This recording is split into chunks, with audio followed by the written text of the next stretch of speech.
man and flight, a never-ending challenge. As more and more people want to fly, the systems needed to control their flights across unseen boundaries have to be planned, developed many years ahead.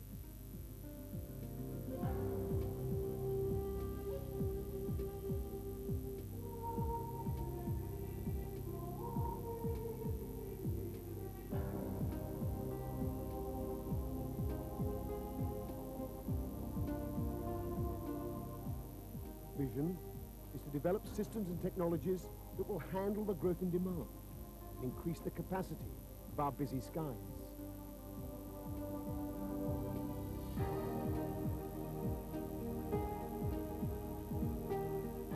Teams of researchers are working on the next challenge, how to turn the vision into reality, to put the development of air traffic management systems firmly on course for the future.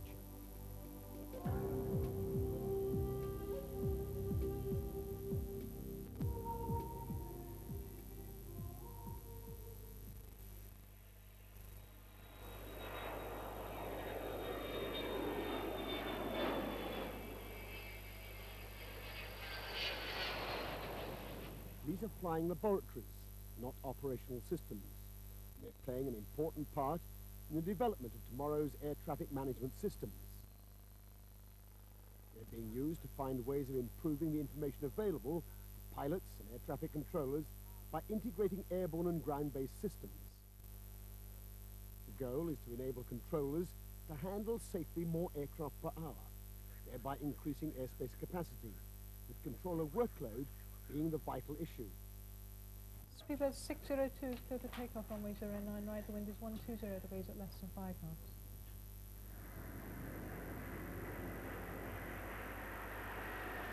Although physical airspace is nearly limitless, sector airspace is anything but an infinite commodity to air traffic controllers, pilots and airline managers, because one air traffic controller can separate safely only a limited number of aircraft at a time. Consequently, airspace has to be fragmented more and more when traffic increases. That's why 32 European governments are supporting a collaborative drive to increase safely the flow of air traffic through the continent's skies. This is being achieved through ECHIP, the European Air Traffic Control Harmonization and Integration Program, which is being managed by Eurocontrol. It's now well underway. The first 3 phases are concentrating on developing compatible systems to make en route air traffic management seamless across the whole continent. The 4th phase, which runs into the next century, extends this strategy to increase the capacity of the elementary cells or sectors and to include arrivals and departures from airports. The emphasis here is on improvements in control procedures with the goal of increasing overall capacity. This phase moves Europe onto a radically improved system, the European Air Traffic Management System. Its design will draw on a range of research and development programs now underway.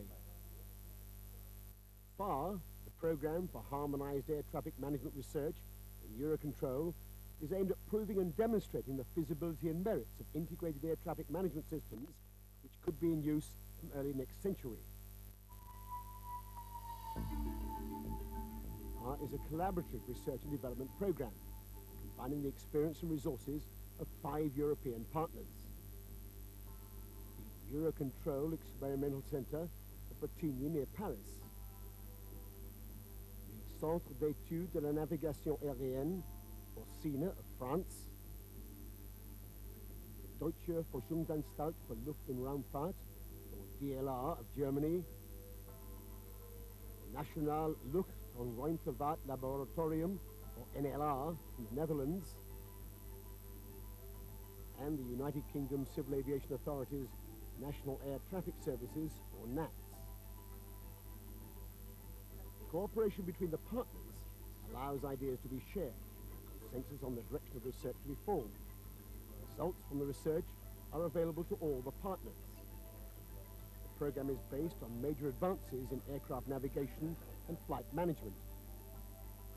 A 4-dimensional or 4D flight management system has been developed by the PHARE partners, which can predict and achieve an aircraft's future position in both space latitude, longitude and altitude, and the fourth dimension, time. In addition, the potential for improving automatic communication between aircraft and the ground, and for processing this information, is now making it possible to integrate air and ground systems into a single air traffic management system.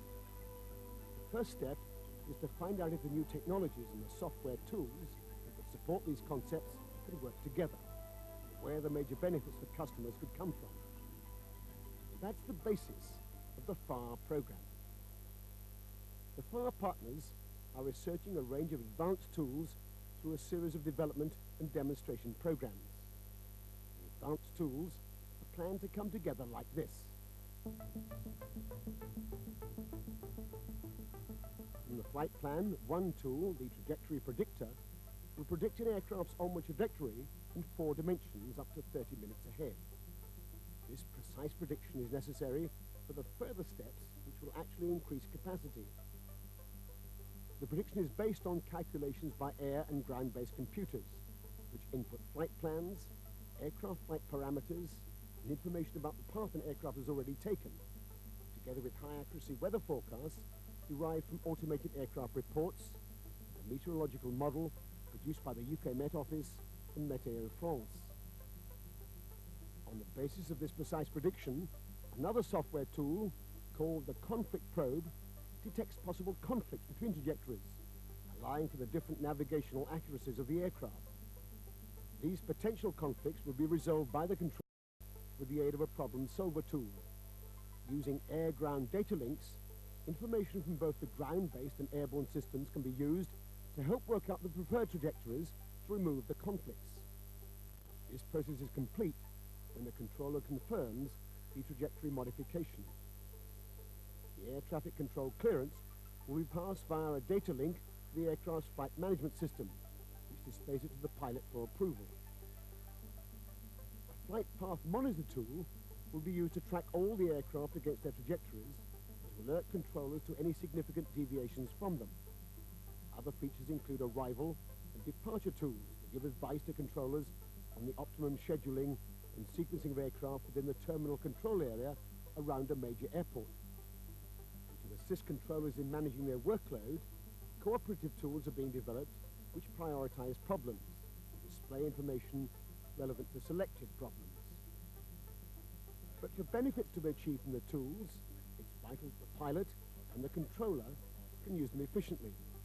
So PHARE is also focusing a great deal of attention on new ways of presenting information from and interacting with computer systems.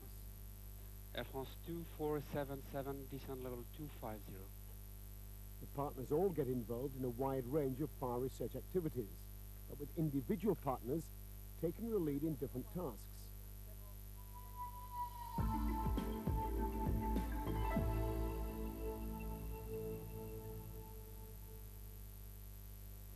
At the Eurocontrol Experimental Centre in Bretigny, they're developing a novel problem solver tool for assisting the controller in finding conflict-free paths for aircraft. The centre is also involved in developing the simulation system.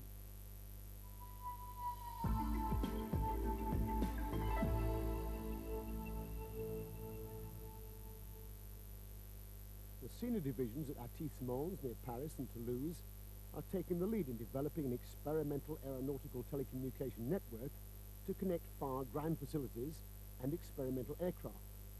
They're also developing the departure manager tool, cooperative tools that will assist management of controller workload by extracting and displaying information relevant to identified problems, and a common simulation environment in which to test the PHARE tools.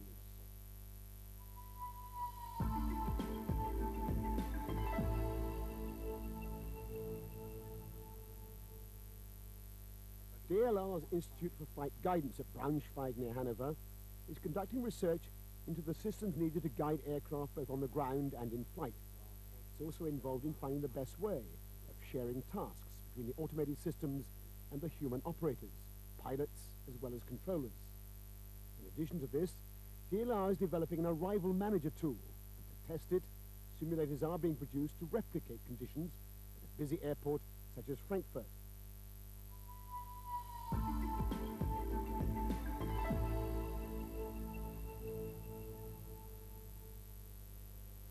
At NLR in Amsterdam, conflict probe and flight path monitor tools are being developed. NLR is also making a significant contribution to the development of the 4D experimental flight management system and to the PHARE human factors program.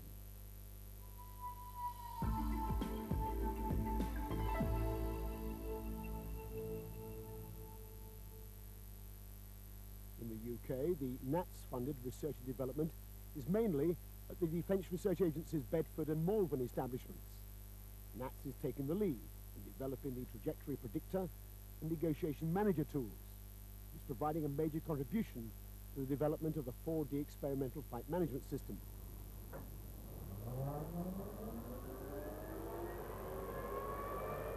The current work of the PHARE program will result in a series of trials and demonstrations of the feasibility of the operational concepts involved. Obviously, these demonstrations cannot involve full-scale live trials using commercial aircraft. Instead, research aircraft, equipped with experimental flight management systems, will be used in conjunction with simulated aircraft. The first demonstration, to be staged by NATS at Malvern, will use a single air traffic control centre with multiple sectors to assess the use in en route airspace of air-ground data links, advanced 4D flight management systems, and an initial set of computer assistance tools. The second demonstration at DLR at Braunschweig will test the use of these facilities for arriving and departing flights in the terminal control area around airports. And the third demonstration will be a multi-centre full-scale trial based on sectors from Amsterdam to Paris, integrating both en route and terminal control area tools. It will run jointly by CENA, NLR, and the Eurocontrol Experimental Centre, and will again involve both ground and airborne facilities.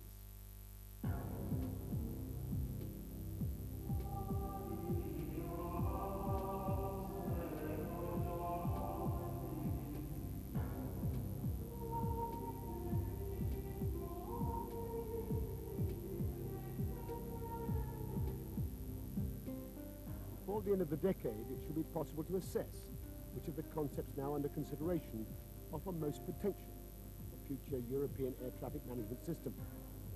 Along the way, it's likely there'll be many questions raised and other ideas for improvements generated, resulting in an ongoing research and development program.